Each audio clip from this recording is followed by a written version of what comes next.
Hi there, good evening, everybody. I want to welcome you all here to the Prog Monster. My name is Murph. I am the host of this show. So, we're here with that mini series that we've been running now. I guess this must be like number 4 or so. I can't quite remember. I'd have to go look. Actually, why don't we? We have it right here in front of us. I might have actually even wrote it down. No, that would be too easy, wouldn't it? Anyways, we're doing the album runs is the series, and we're doing a 9 album run today by 2 different bands, obviously. And we'll be talking about this band, the Rolling Stones, and this band, The Doors. Which one had the better 9 album run? So the Rolling Stones is their first 9 albums. I guess their first 9 English albums. I don't think the US albums are included here. And the first 9 Doors albums, even though for me, technically, I think of the Doors as only having 6. But they did do 3 albums post Jim Morrison, and I'll be talking about those as well. So what I'm going to do is I'll talk a little bit about each of the album, and then I'll tell you who I think had the better run. So the Rolling Stones' first one on their list is the Rolling Stones self-titled album from 1964. I will say this, and I'm going to say this for quite a few of the Rolling Stones albums. I have not listened to any of these albums. I may have heard a song or two off of them on the radio or somewhere, but I haven't listened to the albums. I've never owned them, and I haven't gone online to listen to them because I simply never had the time. However, I did look them up and checked out the songs. So this is basically a cover album. The first several Stones albums are basically cover album. This one has a lot of covers on it. None that are really all that memorable to me, so I'm not going to say too much about this album. The second Stones album, which is called Stones 2, came out in 1964. Pretty much the same story. There was one track on it, I think it was Oh Carol, or it simply was just called Carol on the album. And that was a Paul Anka song. I think it was this album it was on. That one I was familiar with. I had heard it on the radio before. Both these albums, I guess, are probably decent, but just basically cover albums, both of them. The next album out is pretty much a cover album as well, their third album, Out of Our Heads. Hello. They do have the song Heart of Stone on here, which is a really good song. And the US version has the song Satisfaction Can't Get No, which has one of the most iconic hook riffs of all time in rock history. Probably still my favorite Stones album song. Definitely a strong song. So both with having these 2 songs on the album makes it much better than the first 2, even though it still has quite a bit of covers on it. So that was also released in 1965. The next album up is called Aftermath. This is when they actually, this is their first album that they had all originals from 1966. This also has a couple of fairly well-known tracks from them. I think both of them are strong tracks and well-known. Mother's Little Helper, another track that I like quite a bit, and Under My Thumb, which is top 3 or 4 for me for the Rolling Stones. Great tracks, both of them. All from this album, which is their first album of all originals from 1966. The next one I actually own. Was in my playlist for a while too. This is Between the Buttons. Kind of like this cover a little bit. The first thing that became apparent to me after I listened to this is how good the guitar part is on here. This version of it also has Ruby Tuesday on it, which is a very strong song for them. And I do like this song quite a bit as well. I was looking to see there was one other one on here. I'm looking, I don't see it. I swore there was a second track on here. It's a decent album. A little bit more acoustic, maybe not as electric as some of their other stuff. The acoustic stuff, like I said, is really good. I like the album, but not a top 10 album for me.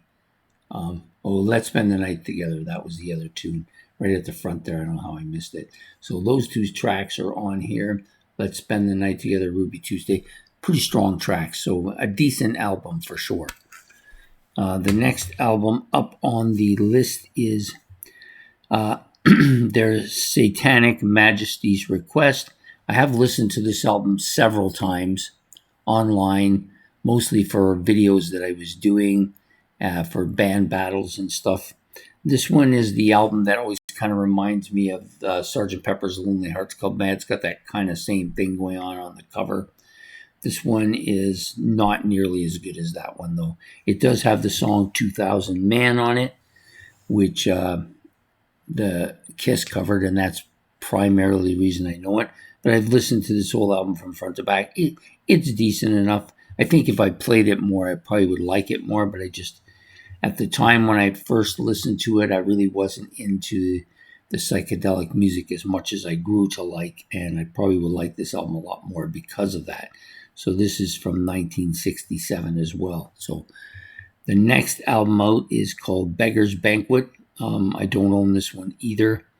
However, I have listened to it its entirety a couple of times. It's got Sympathy for a Devil and Street Fighting Man, which is a very underrated track. I think, to me, it's one of the better Rolling Stones tracks. It doesn't get enough attention, but very strong. So this album is a good album, I think. The next one out is this one, Let It Bleed. This is a great album. Let It Bleed, Love in Vain, Midnight Rambler, really good. The heaviness of Give Me Shelter there. You got the Silver. You can't always get what you want. That's a really well-known track by them as well. Live With Me, Monkey Man, and Country Honk. This is a strong, strong album. Easily the strongest of the Rolling Stones albums we just talked about, in my opinion. Next up is a live album called Get Your Ya-Ya's Out from 1970. I've not seen or heard anything off this album. I did look at the track, so it's got most of the really big hits from the early 60s and early 70s and 60s as well. So a decent album. So that's my Stones take on the first 9 Stones albums, the British releases. And now we're going to talk about the Doors. So the Doors have the first 6 albums all feature Jim Morrison on lead vocals. The last 3, the next 2, Other Voice and Full Circle, they tried to continue as a trio. Yeah, they're not bad albums by any stretch. I don't own them and don't really have any intention of buying them. The final album, which is An American Player, which came out like 6 years after the one before it, is just basically a collection of stuff that Jim Morrison was also taking and played in. I didn't really care for it either. So, but we will talk about the 6 that he was on originally. So this is the debut album. I think this blows away every other album that we've talked about thus far. It's better than all of those Rolling Stones albums. And in fact, just some really strong stuff here. Break On Through, great track. Soul Kitchen, really good. The Crystal Ship, 20th Century Fox, I like this track. It's kind of quirky, but I like it. And the Whiskey Bar, Alabama song, really good too. Light My Fire, of course, another well-known track. Backdoor Man, another well-known track. Look at You, End of the Night, Taking It All, Take It As It Comes, and The End. So this is a strong, strong album. And I think if you were to combine all of the other Stones albums that we just talked about, I like this one better than all of them. Next is their second studio album, which is this one, Strange Days. This is a good album. I wouldn't call this a fantastic album, although a lot of people rank this as being one of their best. And I can see why. It's got some good stuff on it. Strange Days, which is the opening track. You Lost the Little Girl. Love Me Two Times. That one is a really strong song. Unhappy Girl. Horse Latitude. Moonlight Drive. People Are Strange. My Eyes Have You Seen. Have Seen You, I Can't See Your Face, In My Mind, and When the Music Is Over. The last song, pretty decent too. It's a pretty decent track album. I like it. It was in my playlist. I didn't like it as much as I thought I would. Next up album is Waiting for the Sun. This is to me, is a stronger album than its predecessor. Hello, I Love You, Won't You, whatever. Yeah, some decent, strong tracks on this as well. It was in my playlist for a while, did decently enough. I don't think it was as good as the debut by any stretch, but it certainly, I think, was better than the second album, which I think I'm going to take some heat for. Next up is this one, which is waiting its turn in my playlist, but there is some stuff on here I really like.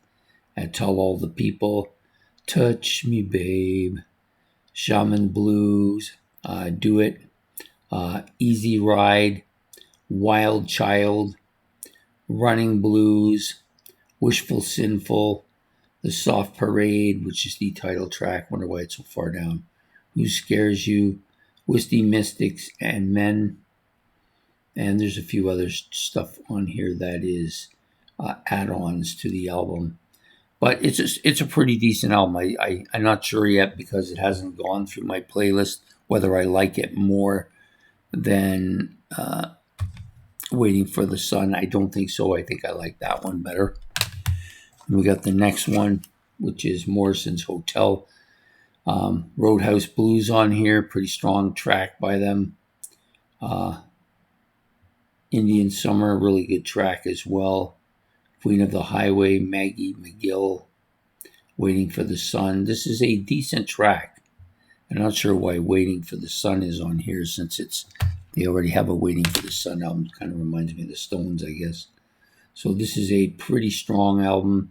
I don't think it's as strong as really any of the predecessors before it. It does have a couple of really strong tracks, though. And the final album, which is the one I've had the longest and have listened to the most, LA Woman. I like this album, but I never liked it initially. I would play it once in a while to try to get myself motivated into them, but I never really did until the debut album kind of changed that tone, and then I went back and listened to this. I like this quite a bit. It does have my favorite track by the Doors, which is Riding on the Storm. I love this track. This is one of the greatest rock songs ever written, in my opinion. But there's some good stuff on here. LA Woman, of course, we all know that's here. The Changeling is good. Been Down So Long, that's another good one. Love You Madly, Wanna Beat You Badly. Yeah, it's good. And the other three albums, like I said, I've listened to them all once or twice. I think the last one I did twice, and the other two I did once. Thought they were decent enough.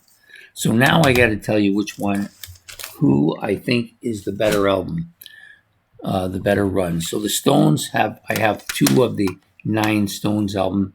Am familiar with at least 2 other ones, and have listened to at least 2 others. The other 3 I have not listened to at all. So that's where they stand, with this album probably being what I think is their best of those 9 albums.